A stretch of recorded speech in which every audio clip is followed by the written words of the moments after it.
Hi, this is Jerry Palm with PalmBrackets.com, and today I want to talk to you about what I think is the most fun part of championship week, the potential for bid stealers. And we've got 5 leagues I think could have potential bid stealers. We'll start with the easy ones.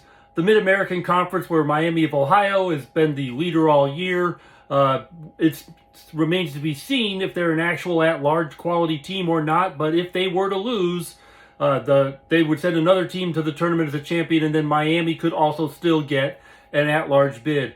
Another league like that right now, at least, is the Mountain West, which only has Utah State in my bracket as of today, following New Mexico's loss.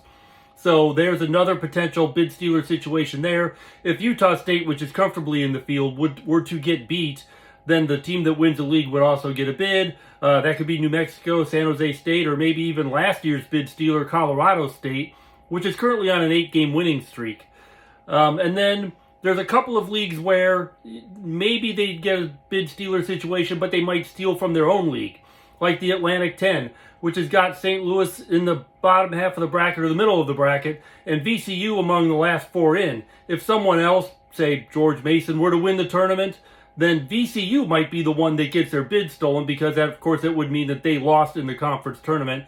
And another league like that is the West Coast Conference, which has got 3 teams in the field right now, but 2 of them are 11 seeds, and, well, really the one 11 seed is Santa Clara, and they'd be the one in the most trouble if there were a bid stealer from further down the league. That seems unlikely because it seems like a big gap in that league between those 3 and the rest of the league.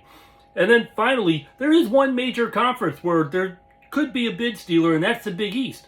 The Big East has only got 3 teams in the field right now: UConn, St. John's, and Villanova, and they're all comfortably in. So if someone else were to win the league, say Seton Hall, which has been kind of a bubble team most of the year, then you would end up with 4 teams from the Big East, and that would be a sure bid steal situation as well. So hopefully we'll get to see some of that, because that's part of the excitement of championship week.